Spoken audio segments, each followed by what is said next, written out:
You feeling stuck lately? Like life's passing you by? Get to know M.A.Y.A. Acronym My Ambition, Your Ambition. Reconnect with your dreams, your goals, your ambitions. Find your motivation and start to live the life you desire. Explore the M.A.Y.A. My Ambition, Your Ambition podcast at MAYAAkai.com.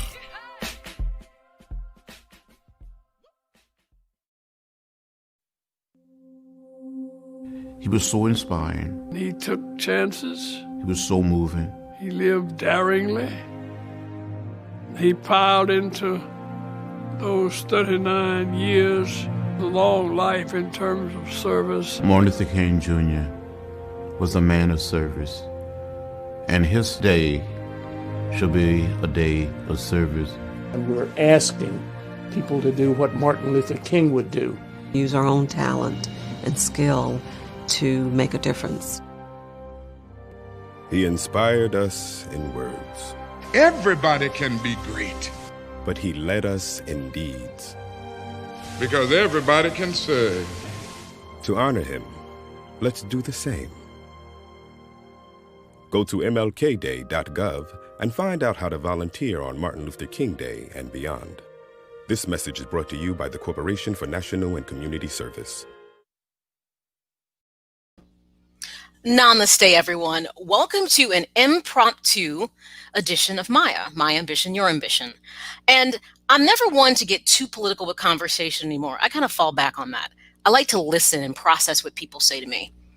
But in light of this being Martin Luther King Jr. Day, a holiday that was long overdue to be made so, and the current state of the social, political, economic, racial climate in this country, I thought more than ever to have a conversation about everything I talk about in my podcast with M.A.Y.A. This is there because these are the challenges that people face in life.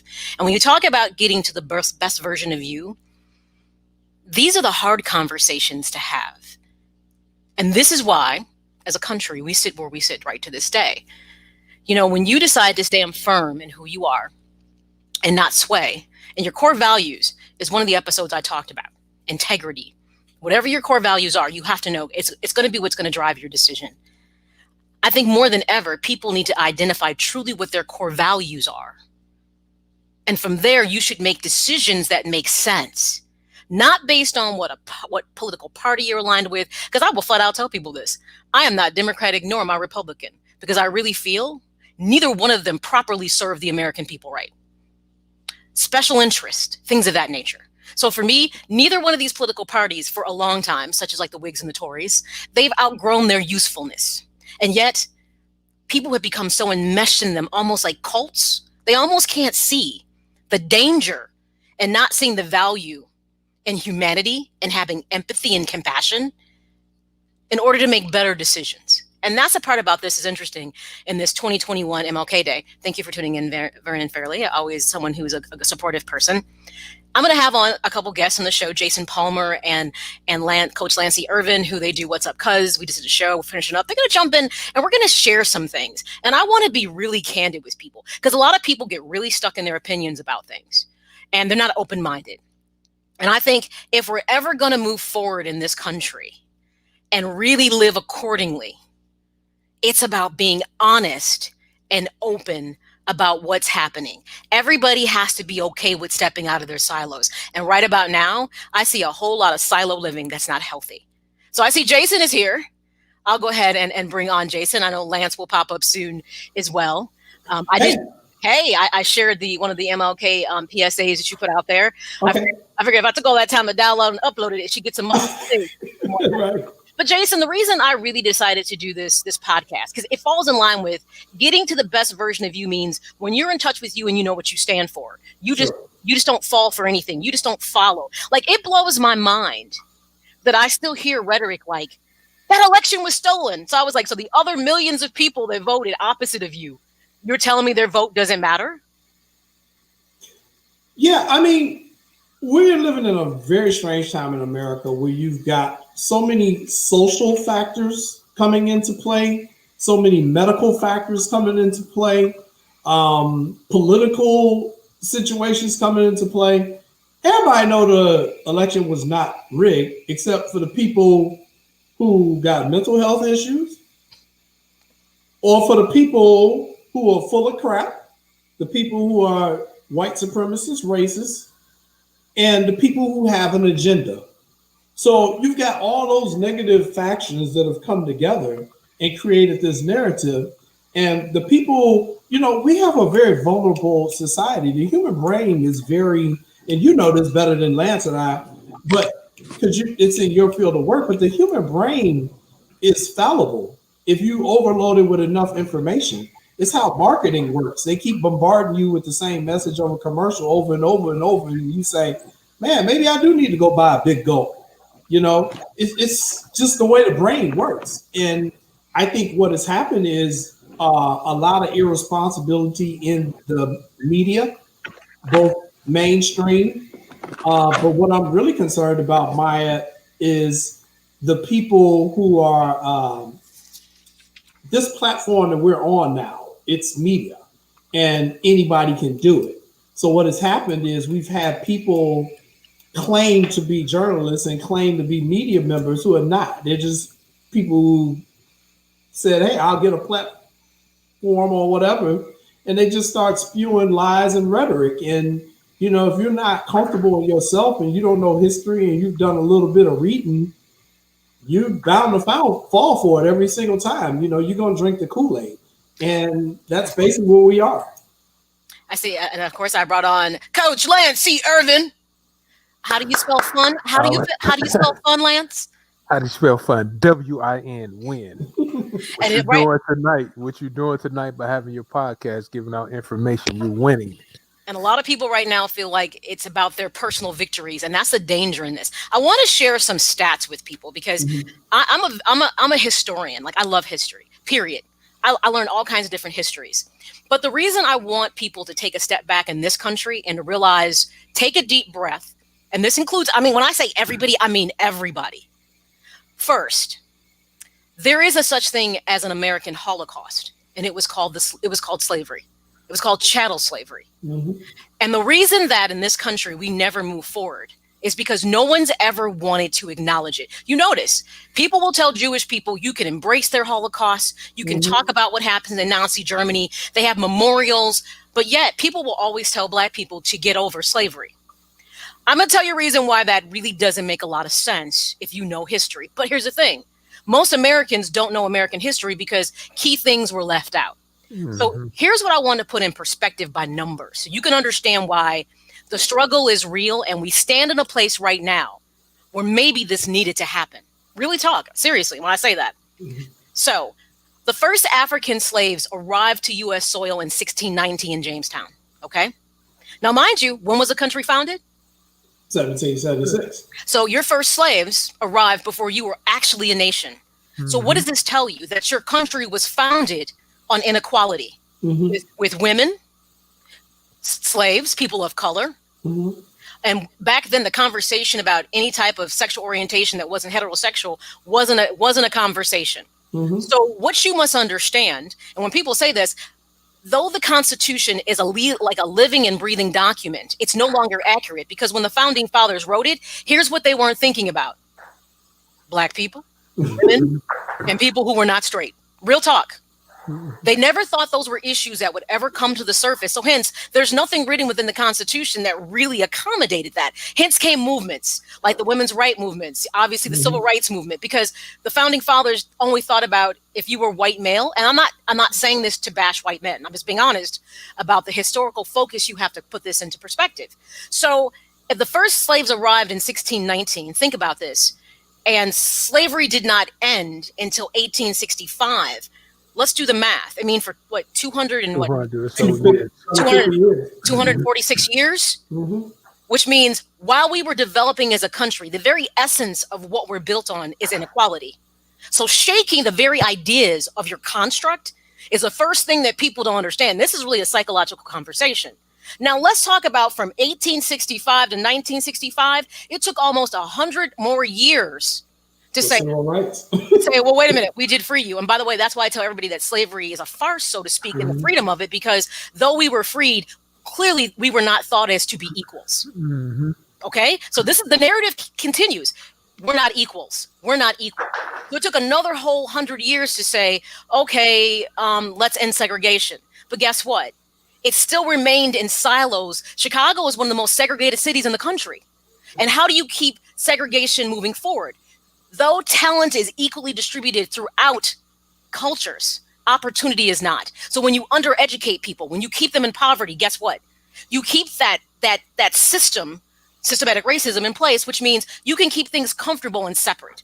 And this is what people don't want to address. But here's what's key. Why do we think we will do better when we are only about 56 years removed from the civil rights movement? Were we supposed to have a great growth spurt and get better insight? No. So when you look at those numbers, is that not staggering? Like how much time we spent in inequality? So why do we think that equality will instantly make sense to people when we've never really had systems that supported it in the first place? Wow. That's great. That's a great point, Maya. Those are excellent points. And oftentimes I think it's hard for people. No one really wants to say that they wrong or the system was set up wrong. It's hard for everyday person. If I'm wrong, you might. It's hard for the everyday person to say, Maya, I apologize. I was wrong. And then who really wants to lose power? People don't want to give up their power. A lot of this is about power also. So it's okay, I was wrong, but they don't want to admit it. That's the thing that I get so upset about. Man, it was wrong. Slavery happened. Why should I get over my history? We're the only group of people they want us to get over our history. Why is that? I want to give you a sombering moment. So 2 years ago, my father and I kind of did a civil rights tour. My sister lives in Jackson, Mississippi. So me and my dad drove down. I flew down, he drove down. And we went first to Medgar Evers' house. And it was funny. It was just me and him did a whole tour. And to see how committed, that's the thing about the civil rights movement. Those people were willing to die for their cause. But when you see that his children had to sleep on the floor for the fear of someone shot into their house, that if they were in beds or in the living room, they could end up dead. And you can actually see the bullet holes that came through the house when he was shot. Then we left and we went to the Edmund Pettus Bridge and we did that. And we wrapped up everything going to what is now the new National Peace and Justice Memorial. That's in Alabama. And I'm going to tell you something. And I got some pictures to share. Okay. I have never, ever in my entire life been so overwhelmed to see this. How this memorial is built. This is the outside of it. Now, with these are iron memorials. And on each memorial, how it's set up is if you happen to know your family history, like what state you're from, what county you're from, you can walk up and find to see if anybody in your family had been lynched. They won't call it the National Lynching Memorial, but that's what it is. And then and this goes through levels. And through the levels, all these are suspended with the names and the dates that people were lynched. So what you will see is the names of women, men, children. It is the most overwhelming thing that you will ever see if you happen to be a person of color, a Black person, because it brings it all into perspective. And what people don't realize by numbers, initially they thought maybe 3,500 Black people had been lynched between 1882 and 1968. But when they redid this study, what they found, and this was in 2020, the Equal Justice Initiative, between 1865 and 1876, there were more than 2,000 people that were lynched that took the number closer to 6,500 just when they did the research. Well, and the thing about it is, even that number is probably an undercount because there's so many people who were lynched and there was no record of it. There were so many people who just disappeared in the middle of the night and was never heard from again. Maybe they found the body, maybe they didn't. We don't know if they were lynched. We don't know if they were shot, stabbed. There's no telling. I mean, I think one of the things we have to do in this country is start teaching the proper U.S. history in all schools. And it gets to what Lance was saying, when people don't want to admit they were wrong, whenever you try to rewrite the history books, people who feel they have something to lose, oh no, we can't rewrite the history book. Why are we rewriting history now? Well, why are we doing this? Because what you've been teaching isn't true. It's wrong, and that only it only keeps your population ignorant. which is why we had a bunch of idiots last week storming the Capitol talking about 1776. And my whole thing was, as I had to look into a lot of this stuff, I'm like, first of all, if you're a woman in this crowd, 1776, they wasn't thinking about you. You couldn't. What did I say? What were the three? You couldn't even been there with them. The three areas. When I said, think about this: when the Constitution was written, it was not written for people of color, Native Americans, Black people. At that time, we were probably the more predominant group here. Yeah. It was not written for women, and they weren't even thinking about not being heterosexual. Well, it's even deeper than that, though, Maya, because not only was it not written for women, not only was it not written for Black people, not only was it not written for people who had a different sexual identification. And here's the part that hit them between the eyes every time. It wasn't written for poor white folk either. Very true. It was written for slave owners and property owners. All y'all little country asses didn't have no right to vote. Yes, you're right, because actually only 27%, by the numbers that they know, and this is actually gathered because slavery was tracked through the census. Right. Only 27% of Americans actually owned slaves. That's right. And it was predominantly South, believe it or not. That's right. So, there were a lot of white people, who were claiming that, and I was like, they weren't thinking about you. They weren't even close to thinking about you. So, it's just a lot of ignorance that is being taught in our schools. And truth be told, I really didn't learn American history until I got into college. And, college courses, you get to kind of pick them on your own. You get to actually go in and do the research. It's not, you're just bombarded with information and you got to regurgitate it. You got, college encourages independent thinking. But I think that's one of the biggest factors we have to do is change how we're educating our public. I think, Jay, to add on to that, education is key, like you and Maya was saying. But also, I was listening to somebody a couple of weeks ago, like the people that pick the books for these educational systems for these states, they don't look like us. So now I'm reading books nobody thought to put me in those books. I don't get a say so what books I want to read, which history I get to learn. And that keeps the system going and going and going, which is a wrong system. So until we fix that also, therein lies another problem. Like, stop teaching me wrong history.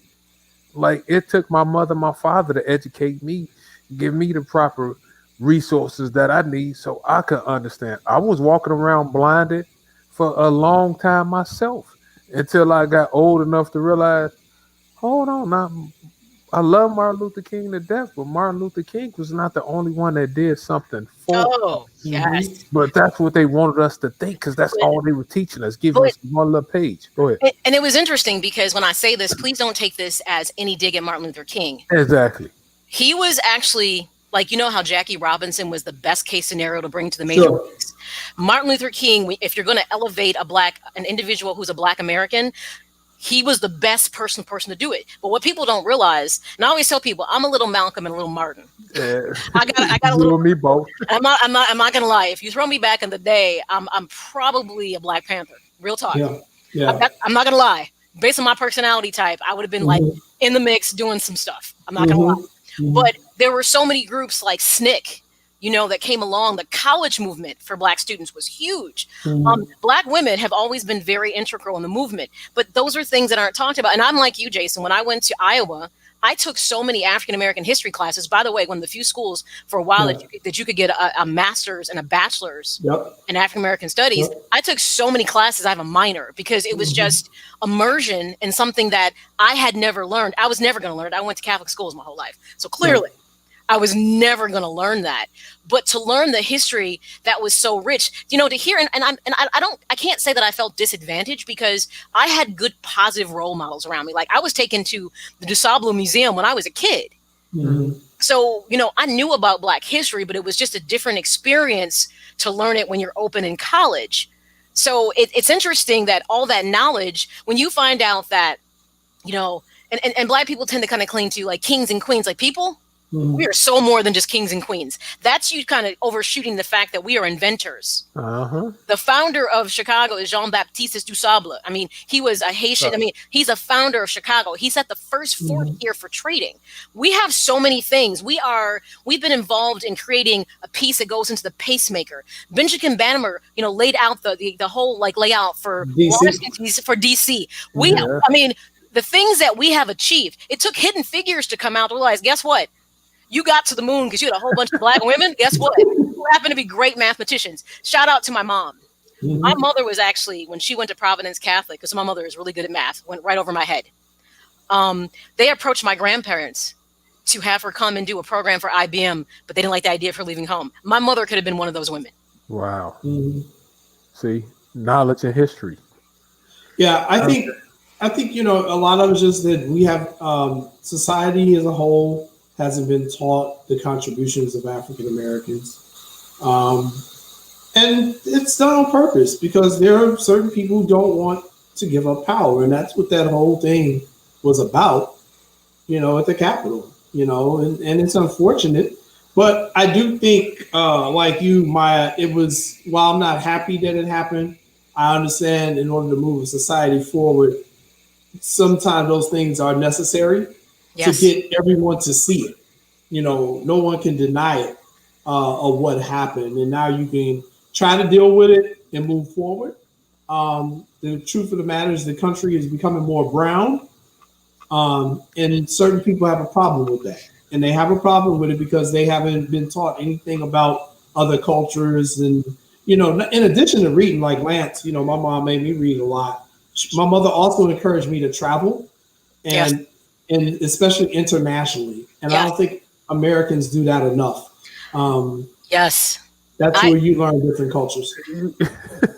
I will tell you this, Jason, and this is why I tell people that I learned a long time ago that we had flawed issues here, because my father worked in Switzerland when I was growing up, and so I went to go visit. So I would go to Europe, and I instantly, and this started for me like at 9, I instantly saw a distinct difference in culture, because what I saw was this functions different socially because if you're Swiss, guess what? Everyone's, he was in Geneva. So the French speaking side, they have their culture, ideas. So hence it all kind of works out. And every time I would travel around Europe to different countries, I would see they don't have the same issue. But it was funny. One of the experiences I had when I was flying over and I filled out my immigration card, I'm flying Air France, and it takes the French to do this. I write African American on my immigration card. They probably put Negro. Wait, and no. The stewardess walked back to me and she threw the card back at me. And I was like, now mind you, I'm a teenager. And I was like, I've done this a couple times. I think I got this down. And she's like, excuse me, are you not American? And I was like, yeah. She goes, take off African. And I looked at her like, because within our country, we are racially designated. But when you're in Europe, they're like, you are an American. Right. Okay, gotcha. And she refused, and she made me redo the whole card. And the thing was, in Europe, the African American part has no standing. And I was like, oh, they're like, you're American. So it's so interesting within your own country that people can't see you that way, but you step outside of it. But I noticed, like you, that because there is a homogenous existence in other countries. But by the way, when that homogeny gets rocked, we saw it in Europe when Muslims start going throughout Europe and France and Spain. You saw the friction that happened when someone was rocking the boat. It doesn't get received very well. And it isn't just here.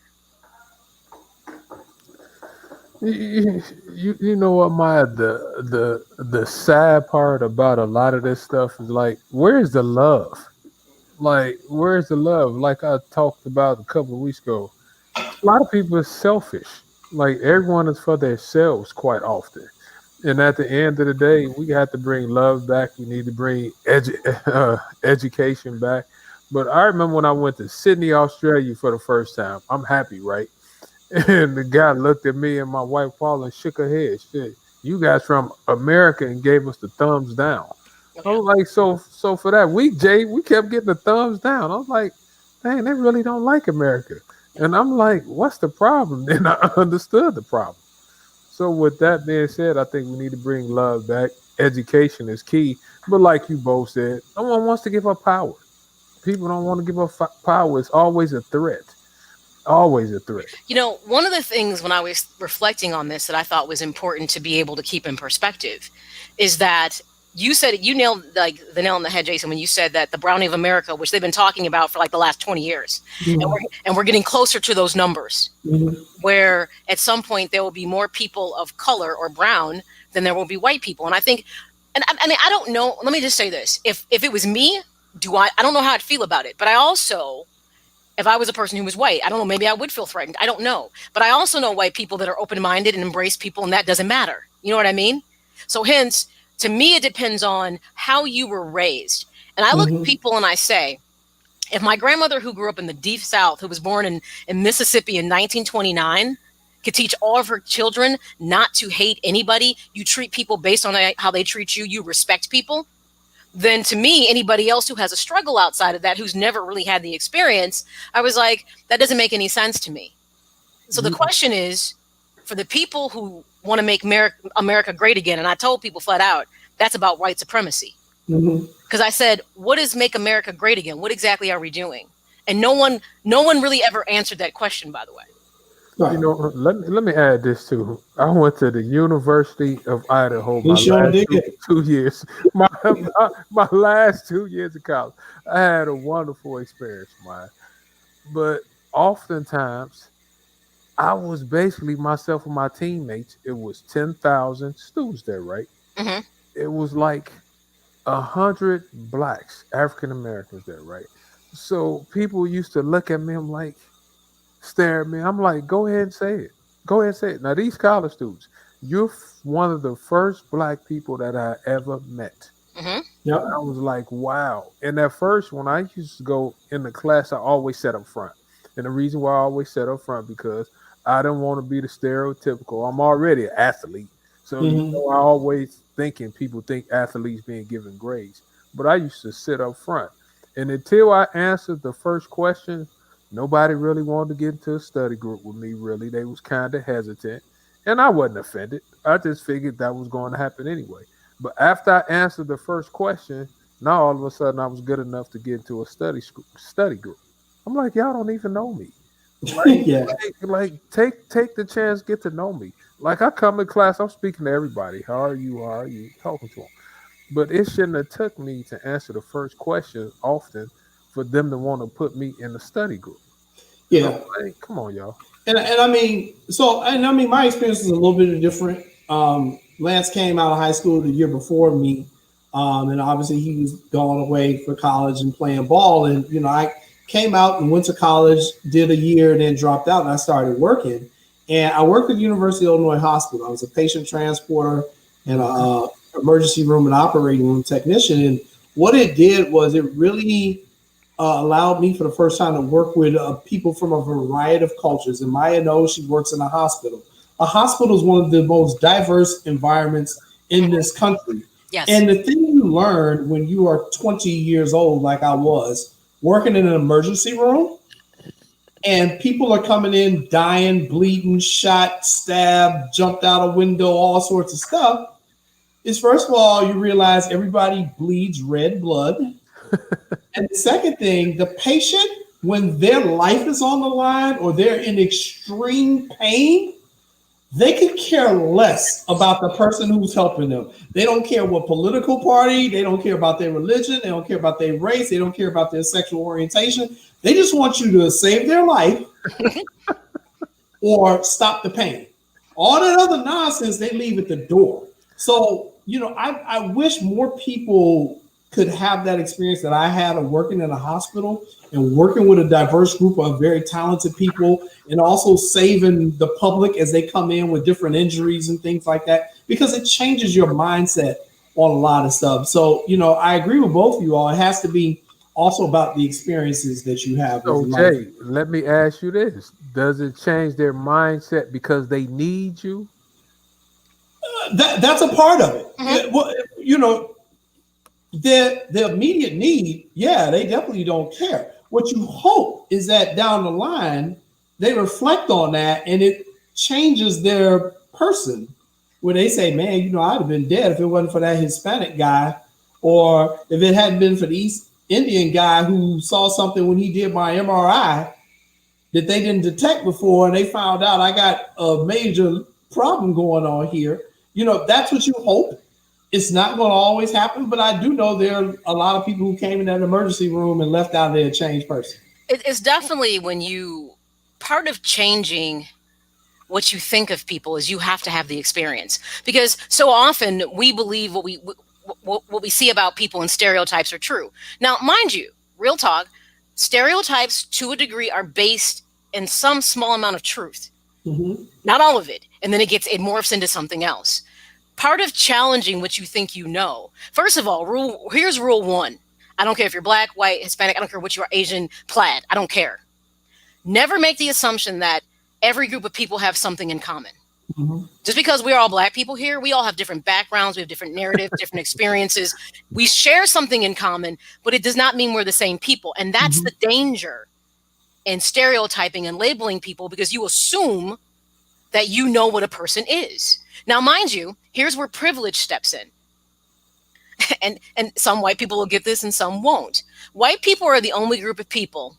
Now, you notice what they've done. In this particular movement, they've instantly separated out, those are radical extremists, they're white supremacists, that's not us.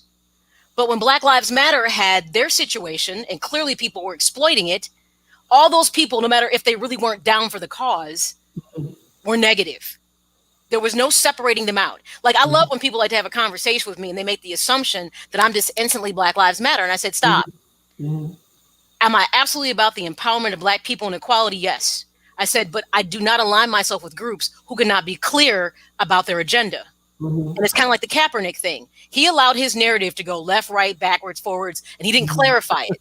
And that bothered me. I said, look, if you're going to be an activist, then you need to do this right. So the issue I took with Black Lives Matter was when people were jumping on their bandwagon and doing inappropriate things, they weren't denouncing it. I am never okay with looting and rioting. I'm going to tell you why. Because you are taking food and survival out of somebody else's mouth. So when you decided to raid Louis Vuitton for that purse that wasn't going to empower you, that store shut because now that person doesn't have a job. And that person is probably just like you.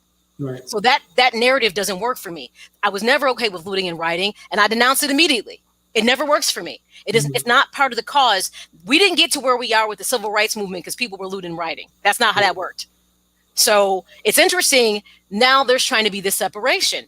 But I told people from the very beginning, you're dealing with a very decisive situation with Trump because he is a white supremacist. And all of a sudden, it didn't come to light for people until what they saw at Capitol. And I'm still not, and I'm like, and if you're still aligning yourself with him, I'm wondering why. Because he had poor character from the beginning. He was a person who owed people money when they did work and he wouldn't pay. He was an open racist. So I was like, but you know what some white people said to me? And I was like, okay, this is how America functions. But he got into office, and when he did, I actually did better in my job because of the industry they were in. You know why? Because he was doing things to make other people wealthy, hence lifting certain things with the EPA. Things that we put in place for environmental protection agencies for a reason, for the future of the planet. But guess what? If I can give you the privilege to go drill in an area, guess what? That company makes money. Forget about what the consequences are 20, 30, 40 years from now. He was about putting people in positions to make money. And how you know he was full of shit, and yes, I'm going to curse. He put people in key positions that affected people that were low middle class and poor, that were not qualified. Betsy DeVos should have never been over the Department of Education. Ben Carson might be brilliant. But he's not hood. So he took clearly some agencies that affected people that were middle of the road to impoverished and put in just people who were absolutely not qualified in those roles. And the reason I say this is this, because if you're middle and up and wealthy, guess what? HUD does nothing for you, and your kids aren't going to those schools. And I said, that's how you know he was disingenuous, bottom line. And you know, Betsy and her family has a lot of money. So way back when President Obama got elected the first time, it was a group of white billionaires that said, we're not going to let this happen again. So they started a long time ago, gathering, meeting. They was having secretive meetings that we didn't know nothing about. The average person didn't know nothing about. But Betsy DeVos family, they was in on some of those meetings. So now if you scratch my back, I got to scratch yours. And like you said, my different industries, different groups of people, they aligned themselves with him and he aligned themselves with them. And at the end of the day, they kept making money. Like if you take that tax code out, like you talked about, come on. So at the end of the day, it's all education, like we keep talking about, most of it. And And it's go you're ahead. right. No, I'm like, no, I'm agreeing. I'm saying you're right. Yeah. No, And, go ahead, Jay. and I think, the other thing is I also think all of Americans, and especially Black Americans, we also kind of got comfortable. I think, no, I'm being serious. I think, once President Obama was elected, a lot of people got comfortable, of all races saying, see, we're not racist. We elected a Black man. Man. And you not being racist doesn't mean that there isn't still systematic racism. Okay. And that's where a lot of them lost me. I'm like, that doesn't mean nothing. Okay. I wish I could have written this down on paper, sealed it, and mailed it to myself and said, open up and read what I wrote. The one thing I learned about my entire life journey of where at one point I probably knew more white people than I knew Black people, just based on the way I grew up, because I went to private school. And the one thing I learned about fitting in and comfortability, the minute that not all, some white people can attribute that you're not exactly all Black, it makes them comfortable. And I said, if a Black person gets elected in this country, I guarantee they won't be 100% Black. I knew that based on comfortability. I tell people all the time, Kamala Harris is like the female version of Barack Obama. And it's comfortable because, I wanted Stacey Abrams all day long. Stacey's my girl. But seriously, because it's about comfortability, because for some reason within this country, and this is real talk, there is this fear of Black people, which kind of blows my mind, because as a Black person, I can tell you we're not nearly as aggressive as people believe that we are. We're actually, to be honest, pretty accepting and never generally really as violent as people believe. Now, there's more violence within our own community than there is against other people, if you pay attention to the numbers. We have issues within our own community with violence. But when have you really seen that Black crime has stepped out of the Black community and it's targeting, besides the recent carjackings in Chicago? But it's like my father used to say, we as Black people are passive people to a fault. At the end of the day, to a fault. That's why, kind of like you said, Maya. See, I would have been a Black Panther myself. I'm not. I often pray I was born during the right time. Because if I was born during slavery, I wouldn't have made it past 15 or 16. No, you would have. I'm gonna tell you why. Because this is why it's about indoctrination. Because we would have been conditioned to a degree, depending upon where you were and who you were around. We would have been conditioned to accept this. Got to remember. And by the way, Jennifer Chisney, she's a nurse that works with me at the hospital. And yes, by the way, yes, this is wine because it's way after 5. And it's 19 crimes. This is the Cali Red, the one that has Snoop on the label. What? It's I'm good Snoop stuff. on that. Seriously. Paulo, she'll like it. It's good. 19 crimes. The Cali Red. Snoop's on the label. Let me. It's good stuff. It's after 5, so I'm allowed to drink that. But by pure, we talk about slavery ending, but a lot of Black people are still in mental shackles. We talk about post-traumatic slave syndrome. And so much of Black culture mirrors remnants of slavery. People just don't realize it. Even from the way we discipline our children. How we this is so much that's laid over. And here's the thing that we talk about history and how things happen that people just don't know about it. So we talk about when slavery was ended, there were lots of Black people who we were supposed to get reparations, by the way. 40 acres and a mule didn't get it. We opened banks of our own. We allowed the U.S. government to back those banks.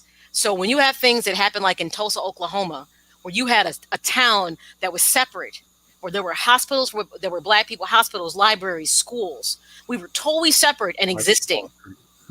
One of the most absolutely egregious things happened, that the white side of Tulsa got so upset about the success of the Black side, they created this story to go over and literally almost bomb the town. Seriously. And this happened systematically throughout the U.S. When Black people were independently successful, we were rooted out.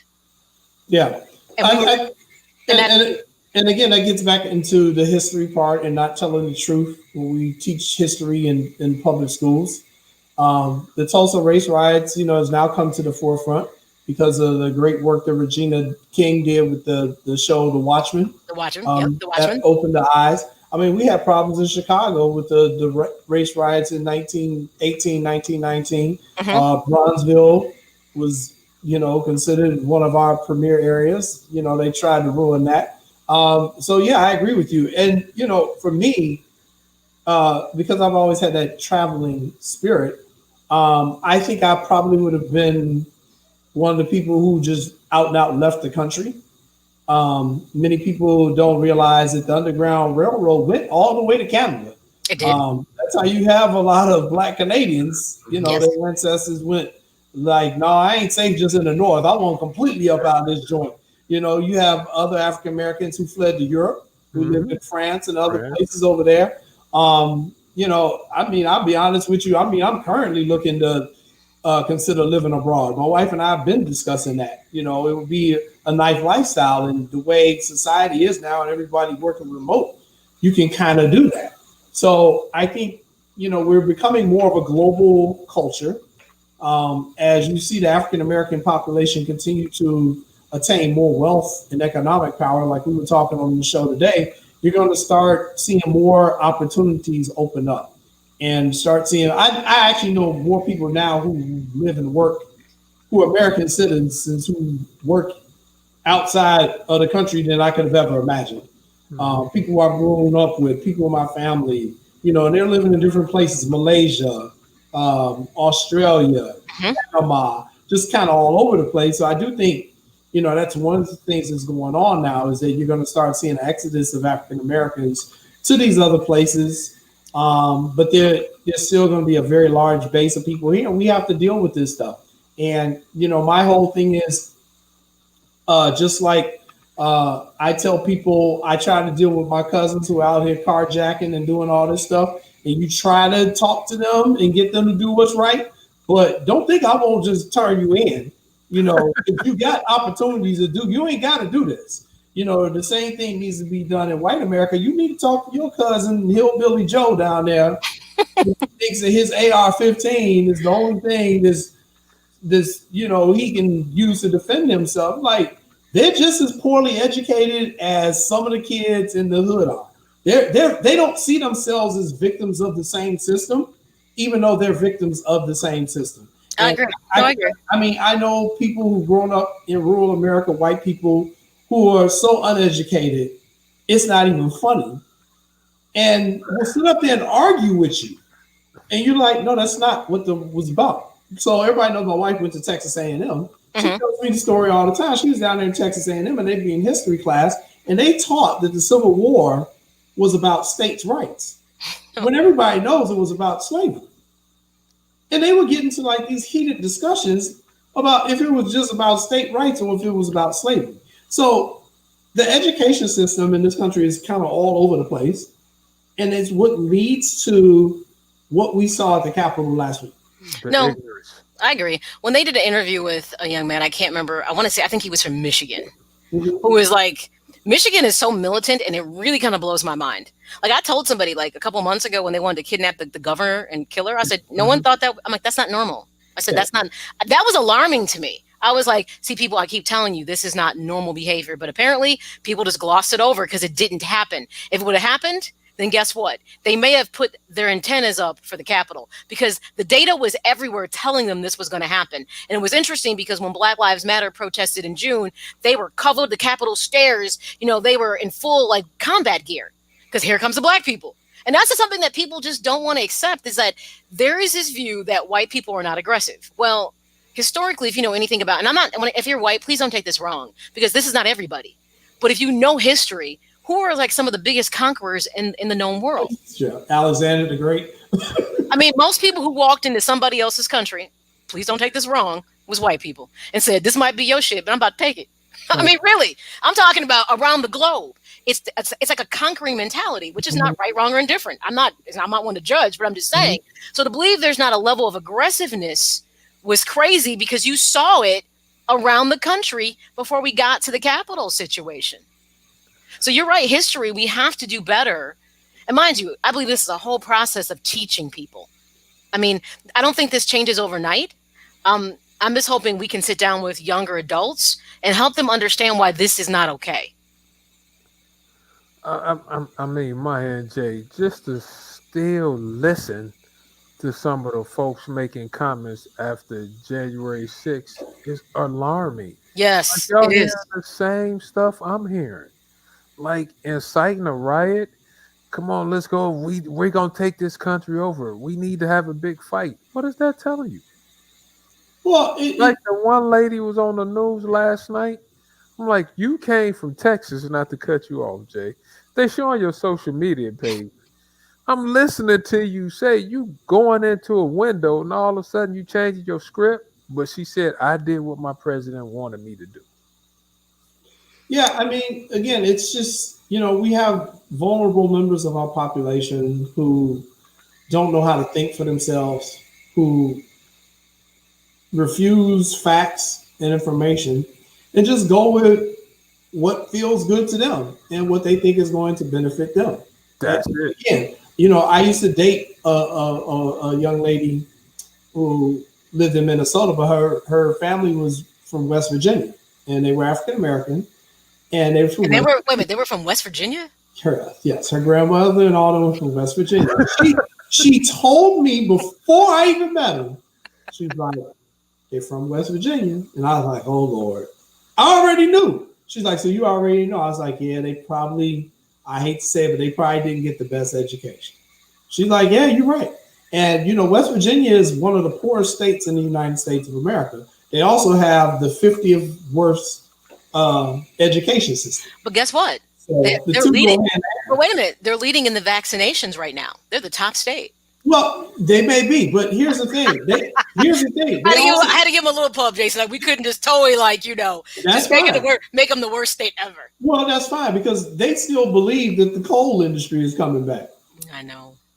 They believe it. He told them that, and they believe it. So, same thing with Mitch McConnell's Kentucky people. They still think coal is coming back. No, because we have to get past fossil fuel. But here's a part to me of why I know why Trump won, and I get it. Because he said to the American people something they've been waiting to hear. And I'll be honest, a lot of people fail, and we might not do well at it again. I am willing to put you first before others. Meaning I'm not going to keep going outside the country and giving money to other people. And you know what? For a lot of his platform was a better Democratic platform as a Republican than Hillary's was. Real talk. And Americans were like, I'm good with this because I'm tired of us. And what did we just do in the last COVID bill, which was an insult? Mm-hmm. We earmarked money to send to Ethiopia for birth control and to Pakistan for a gender study. Now, mind you, we're haggling over sending money to Americans who are struggling to survive.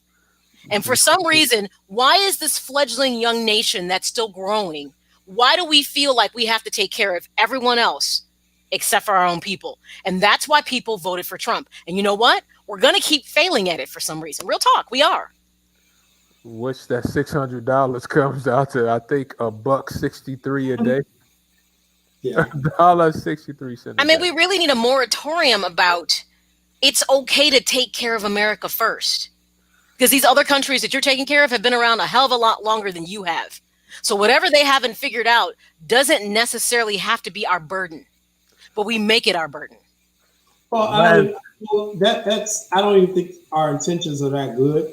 Maya, when we do that, I think we send the money in those products over there because those are places that we're trying to get an in, or we already have an in and we're trying to maintain our power. Well, let's see. If we're doing an initiative for birth control in Ethiopia, I guarantee a big farm is somewhere in there collecting a check.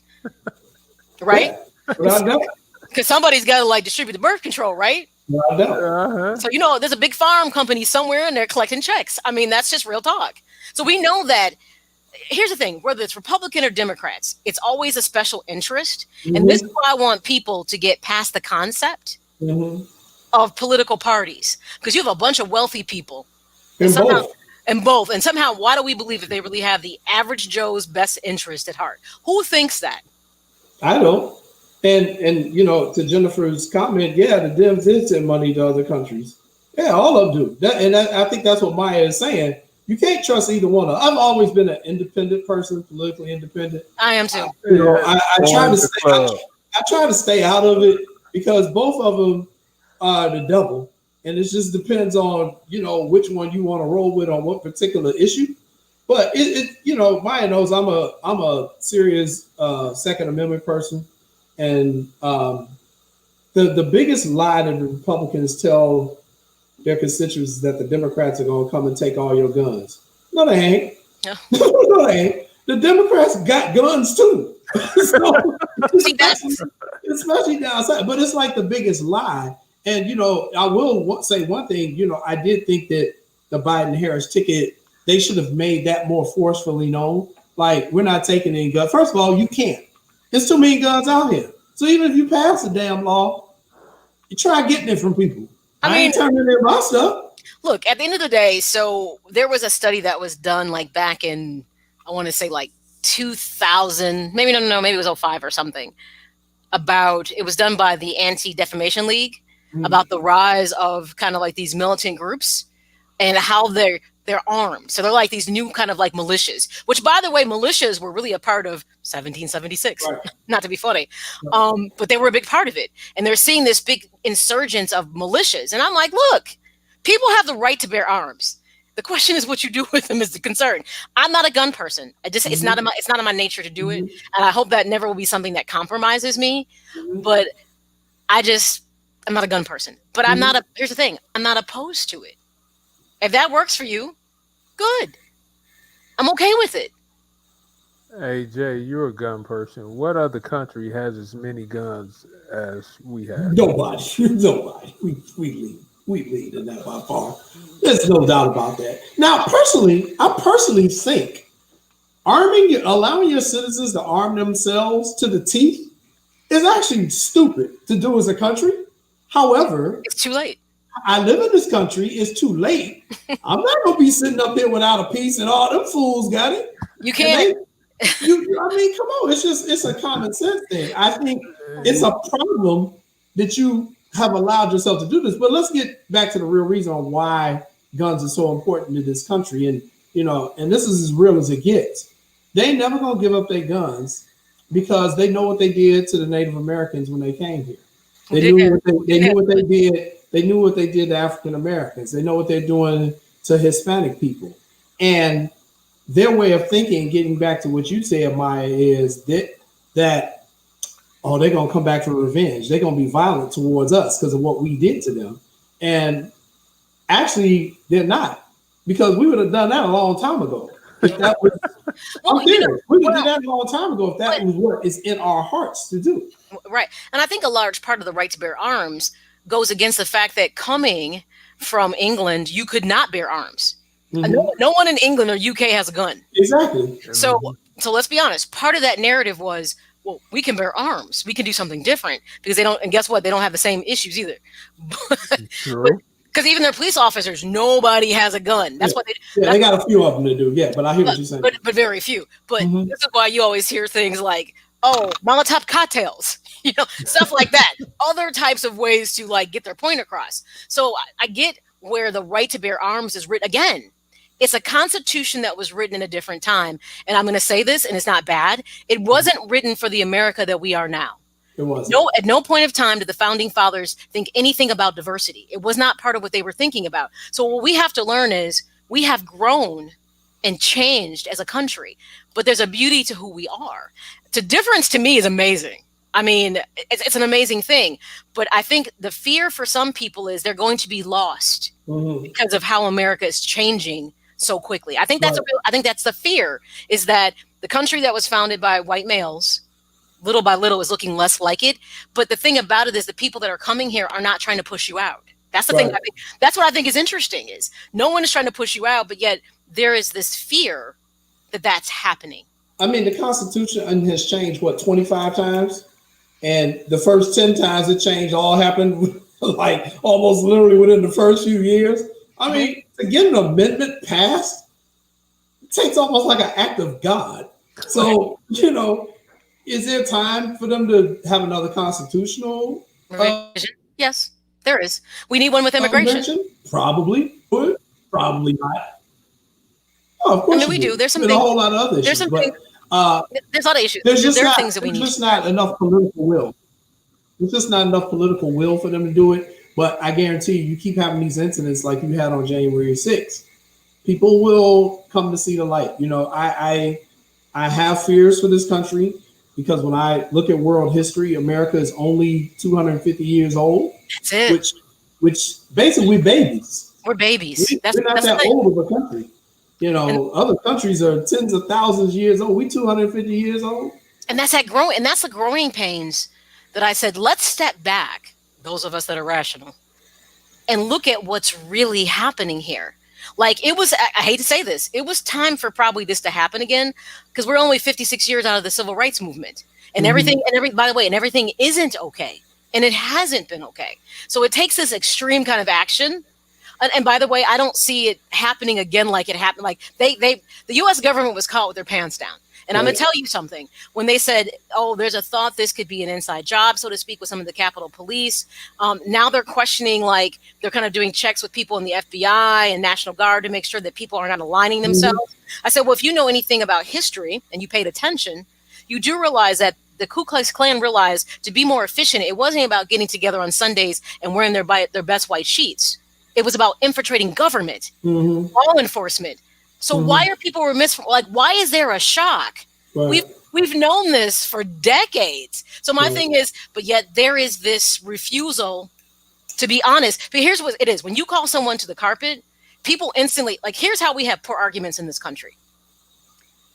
When people say Black Lives Matter, people don't get what that means. It's not saying your life doesn't matter. It means our lives don't matter, and all lives don't matter to our lives matter. And clearly, we are policed differently.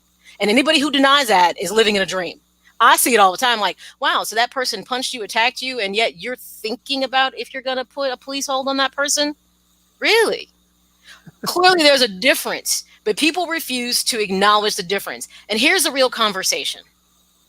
All police officers are not bad, but we live in a country where people believe that everything has to exist in a dichotomy.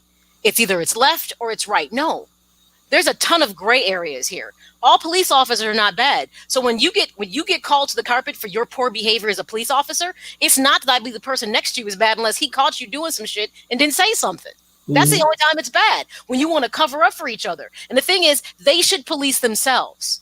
Yeah, and I think, as we reflect on Martin Luther King and what he was trying to do is just try to get America to live up to his creed, like he said. Be fair to everybody. You don't have to give anybody an advantage, but just be fair to everybody. That's what his message was really about. And we've lost that message. We've become so fragmented.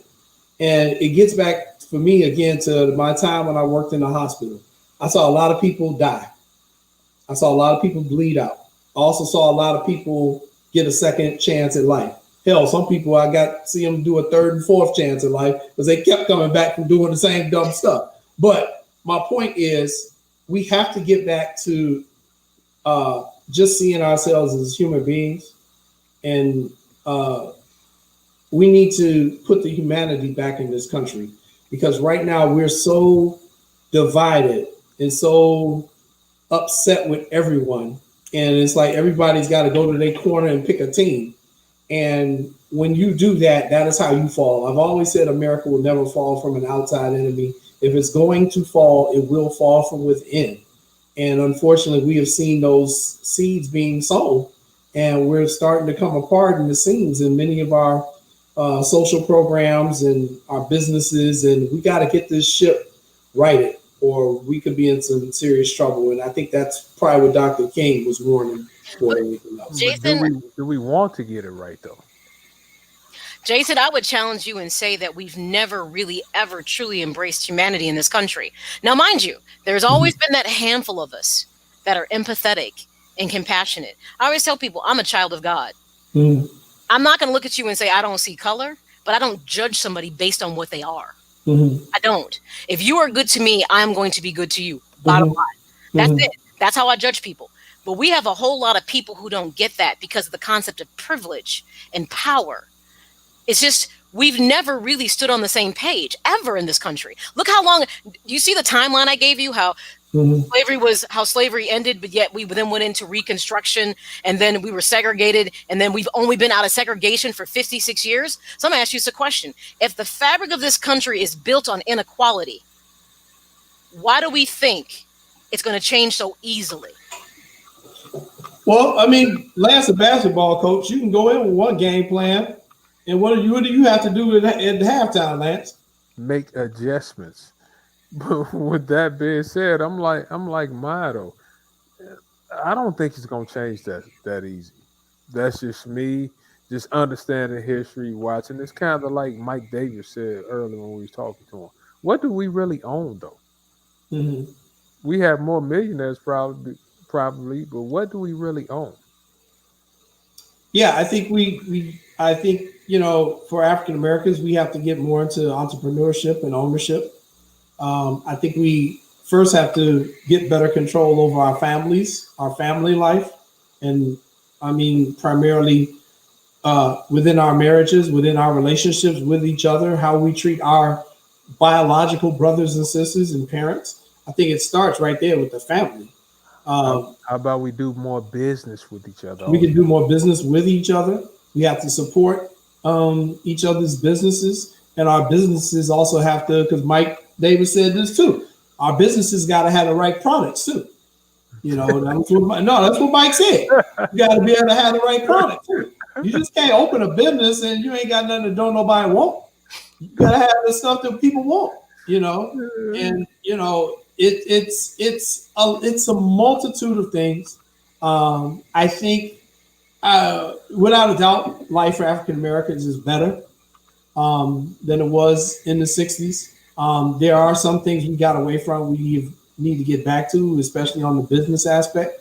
But I think we've made many strides. And the thing I always try to do is remember where we came from. Mm-hmm. We came from slavery.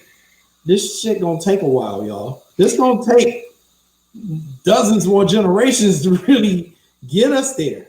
I was born in 1970. What was the Civil Rights Act passed? What, 65? So do you see, and that's what I'm telling people, like, it's not okay. Mm-hmm. But we have to look at ourselves and the totality of this country. We Mm-hmm. are so young. Yes. And by the way, other nations have made just as much of egregious decisions and bad things. But the thing is, we are doing it in front of the world in the information age. So you know what? It's like it's in your face, it's full throttle, and it seems worse than ever. But trust me, all the stuff that was happening back in the day was equally as bad. It just wasn't on social media. I agree. And let me just say this about social media, because now we have this conversation about your right to free speech. Here's my thing. I told somebody, look, you can say anything you want on social media. My thing is, if you're overly sensitive, take yourself off social media. Don't read it. Don't go to Parler. Don't do certain things. Don't follow certain people. The only time I have an issue with social media, and you should be blocked, is when you start talking about taking somebody's life. Now that's when I take exception to it. When you're like, that person should be dead. Okay, you know what? Now you've gone too far. Mm-hmm. So that's when I take exception. But you could be like, I think Maya's an asshole, and I don't care. Guess what? You can think whatever you want to think about me. That's your God-given right. Say it. I don't care. And I'm not going to get in my feelings about it. Now, if you say I think somebody should go kill Maya, that's another story. And that's when I think you need to be taken off of social media, because now you're saying threatening and not healthy things.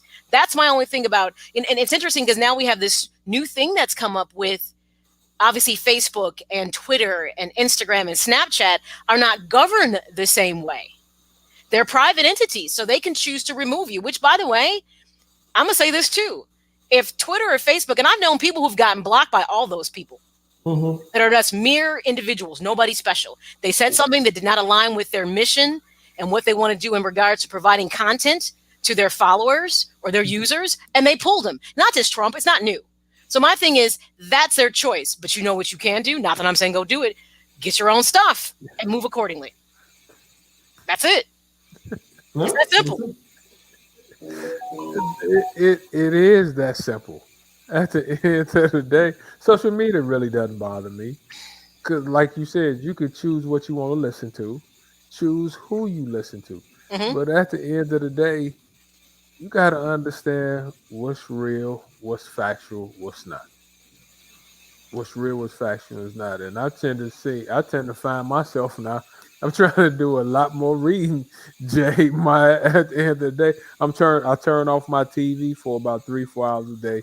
I sit here and read, because there's a lot of stuff I want to know that I don't know, that I never took the time to know and understand. And I'm not getting no younger now, even though I look young now, but I'm trying to create some generational wealth.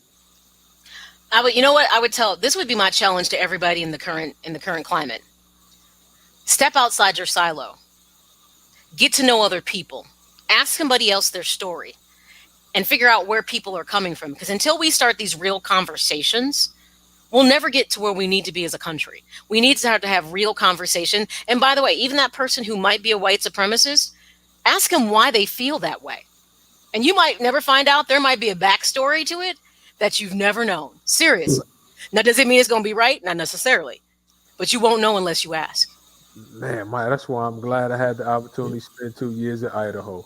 Got a chance to have conversations I probably never would not have had, but they end up being some great conversations. Seriously, good. It is good stuff. All right, guys. Thank you for checking in and sharing, reflecting on the dream with me. I appreciate you guys tuning in. All right. See you guys later. Bye-bye. Right. Bye-bye.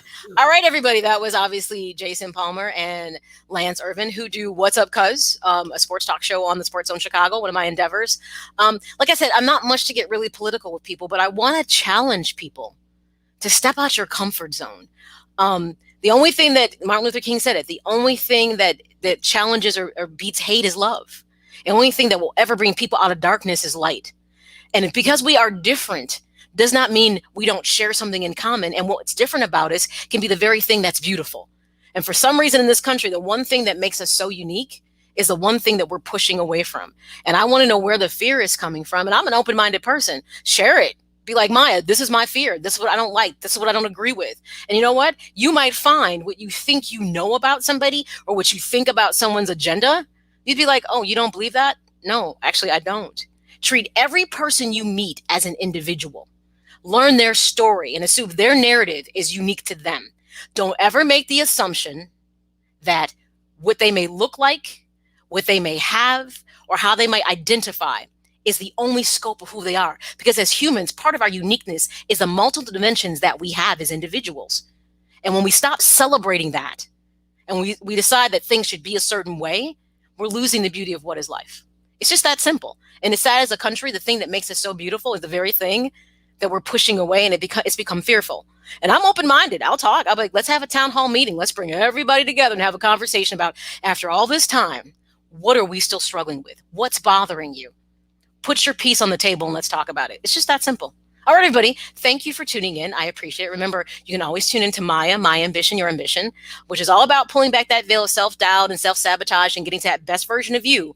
And this is a conversation that's about that best version of you. Because right now, a lot of people feel challenged. They've ended friendships and family relationships all because of social dynamics that are politically oriented. And to me, if it's a relationship that mattered to you, how could you let someone be so decisive in your relationships? That's what I don't get. But until you start having real conversations, you'll never know that. So tune into M.A.Y.A. You can always find episodes of M.A.Y.A on MayaKai.com. Make sure you go there. You can always subscribe to my stuff on YouTube, Maya Kai. Episodes, there's 25 episodes now. You can find them on iTunes, Google, iHeartRadio platforms, Spotify. I'm now on Amazon Audible, so you can always just look for M.A.Y.A, M.A.Y.A, My Ambition, Your Ambition, acronym on my name. And I'd be curious. There's 25 episodes that cover everything from depression to perspective to communication skills. These are all things that will help you to be able to connect with people. But guess what? You can't connect to people until you connect with yourself. And that's all that M.A.Y.A is about. So thank you to Lance and Jason for tuning in. I greatly appreciate it. I hope you enjoyed the show. Tune in next Thursday, or actually on Thursday. This episode is going to be interesting. I'm really enjoying where it's going. So make sure you tune in on, and if not, you can always catch it later. But either way, guys, I'm out. And remember, one thing I always say with my show, remember, your present becomes your past and your future is no more. So live every single day to the fullest, because guess what? You don't get do-overs. So work on getting it right. All right, everybody. Ciao. Get inspired. Get motivated with Maya Akai and the M.A.Y.A, My Ambition, Your Ambition podcast. Something that I take pride in is trying to be forward thinking, thinking outside the box, challenging myself. And as I challenge myself, hopefully I challenge you. Find Maya on Twitter and Instagram at Maya_Akai. On Facebook at Maya Akai Presents. We're going to talk health, wealth, fitness, mental health, financial, lots of different things that can empower you as you seek out the ambition that you're pursuing. Or get everything Maya at MayaAkai.com.